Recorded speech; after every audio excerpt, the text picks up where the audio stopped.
Şimdi bu çantanın dip tarafındaki koyacağım parçanın kalıbı bu. Bunun resmini de sizinle paylaşacağım.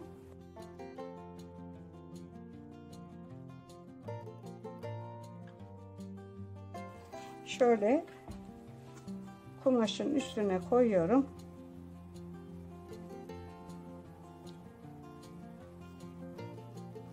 Gümüş kalemle çiziyorum.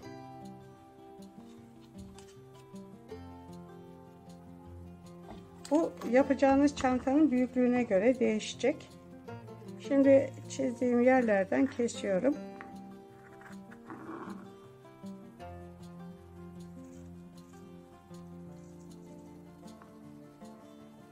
Evet, bu şekilde kesiyorum. Ve bunu derdikten sonra dikip çantaya takacağım. Arkadaşlar bakın kestim.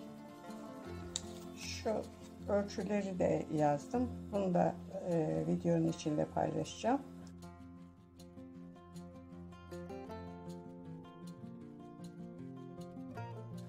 Kestim. Şu yüzü, şu tersi. İster açık açık olarak derin, isterseniz şöyle derin.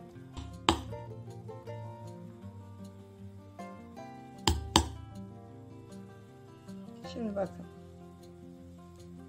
Şöyle derdim ya. Bakın. Şu en son deldiğim deliğe elimdeki çivinin ucunun birini koyuyorum. Diğerini de bu tarafa koyuyorum ve vuruyorum. Ve o zaman aralarındaki mesafe eşit oluyor arkadaşlar.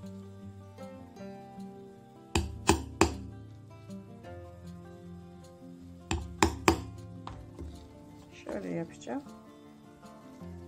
Bakın burayı deldim. Şu başa geldim. Şu şekilde tutuyorum. Vuruyorum. Tutuyorum. Vuruyorum.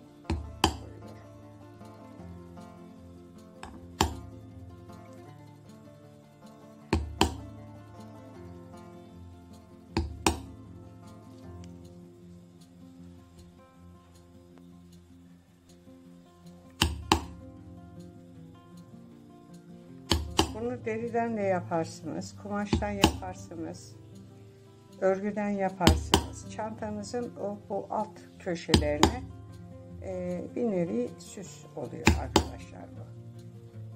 Gerçi köşe kısımlarının da koruyucu vazifesi görüyor ama büyük çoğunlukla estetik amaçla yapılan bir uygulama.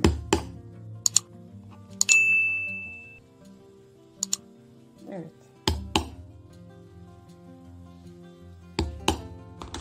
Şimdi bak her tarafını deldim. Şu uç kısım delinmedi. Şöyle koyuyorum. Bunlar göz kararı bazı şeyler. Bu şekilde deliyoruz. Bakın arkadaşlar deldim. Şimdi dikmeye başlıyorum. Önce şu kısmı dikeceğim. Şu kısmı. Dikmek için de şöyle katlıyorum. Delikler zaten üst üste koyarak deldiğim için şuradan içeriye giriyorum. Buradan şöyle dışarıya çıkıyorum. İpimin ucunu yaktım ya. Şimdi bunun arasından geçiyorum. Şimdi atlatma yapıyorum arkadaşlar, ucu çıkmasın diye. Bak şöyle. Bu zaten içeride kalacak. Önemli değil. Şimdi bunu ben bu şekilde gidiyorum. Aynı şekilde geri döneceğim. Burayı ne kadar sıkı dikersek arkadaşlar araların açılma şansı o kadar az olur. Şöyle.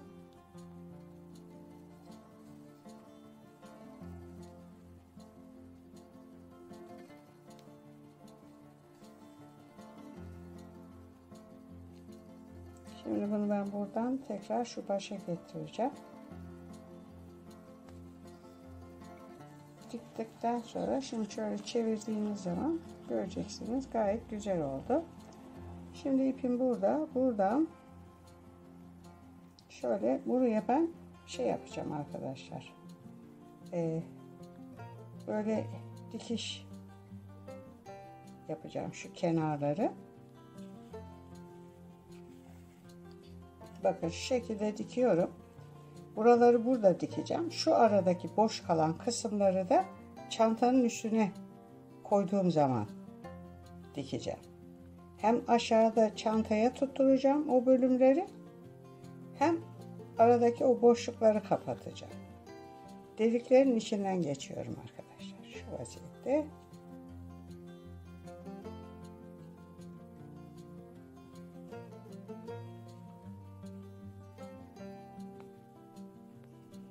Evet arkadaşlar, bakın üç tarafına da şöyle gördüğünüz gibi diktim.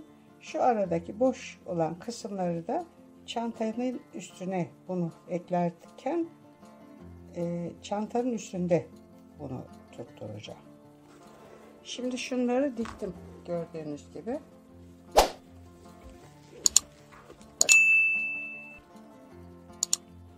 Şimdi şurası kaldı. Burayı da birlikte dikelim. Bunu şöyle yapıyorum arkadaşlar. Dikmeden önce bunun içine tutkalı sıkıyorum. Önce bir yapıştıracağız. Ondan sonra dikişe geçeceğiz.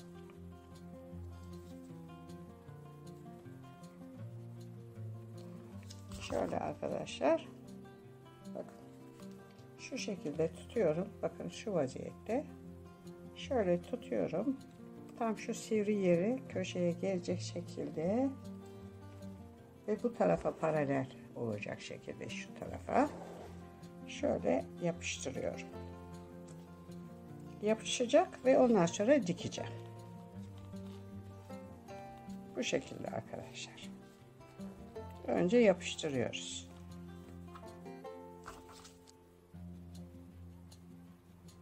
Şuradan girdim.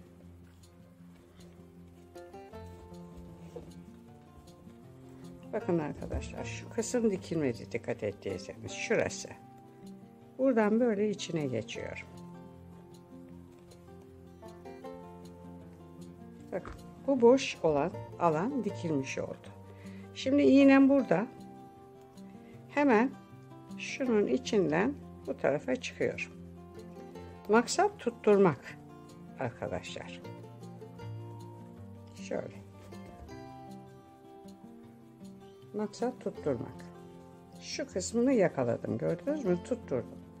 Şimdi dolaşarak bu tarafa geleceğim. Şöyle. Geldim. Şuraya girdim. Bakın arkadaşlar. Şimdi şunun içinden çıktım. Döndürdüm. Bakın. Bu sefer ne yapıyorum? Dikkat edin. Şurası dikilmedi. Bakın şurası. Buraya dikeceğim. Burayı dikeceğim. Girdim. Bakın. Ne yapıyorum? Hemen şunun içine. Bakın bu arada dolmuş oldu. Gördünüz mü? Bu arayı da dikmiş oldum. Sonra buradan çıkıyorum. Bu sefer şuraya giriyorum.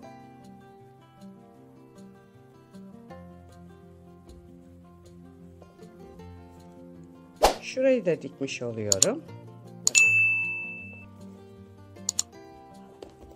Diktim. Bakın burası komple dikilmiş oldu. Gördünüz mü arkadaşlar? Şu kısım. Şimdi ne yapıyorum? Buradan ipimi hemen şuradan geçiriyorum. Bakın burası tuttu. Bu şekilde arkadaşlar dolaşa dolaşa bu boşlukları dikeceğiz. Evet bakın ipim burada. Şimdi şu ara dikilmedi. Görülüyordur inşallah. Şöyle şuradan giriyorum. Bakın.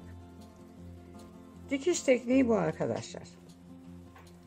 Bir koyup bir boş bırakıp bir dolduracak şekilde dikişimizi yapıyoruz. Sonra aralardan döne döne bunu belli bir yerlerde çantaya tutturuyoruz arkadaşlar. Yapıştırmanın dışında. Tamam, yapıştırma da güzel olur da ama bir de böyle dikilirse daha garanti olur. Şimdi şuraya giriyorum. Bakın. Şimdi şurası dikilmemiş. Hemen buradan şuraya geçiyorum. Buradan arkadaşlar şimdi şunun içinden bu tarafa doğru, şu tarafa doğru gideceğim. Bakın şöyle. Görüyor musunuz?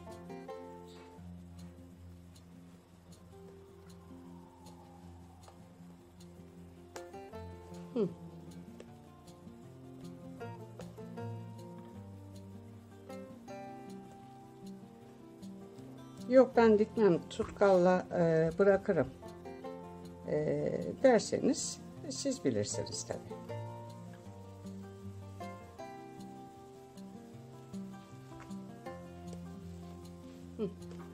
Şöyle arkadaşlar, bakın buradan şöyle geldim, şuradan böyle şuraya kadar geleceğim, döne döne. Bu şekilde arkadaşlar her tarafı dikeceğiz.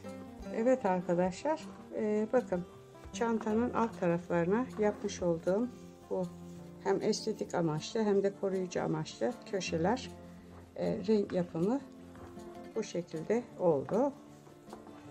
Köşe bentler sadece bu kağıt çantalarda değil arkadaşlar, normal bavul tipi çantaların hepsinde kullanılabilir. Çanta tabanında kullanmış olduğum bu köşe bentin yapımı ile ilgili videom burada sona erdi. Videomu beğenmeyi, kanalıma abone olmayı unutmazsanız sevinirim. Bundan sonraki videolarda görüşmek üzere. Hoşça kalın.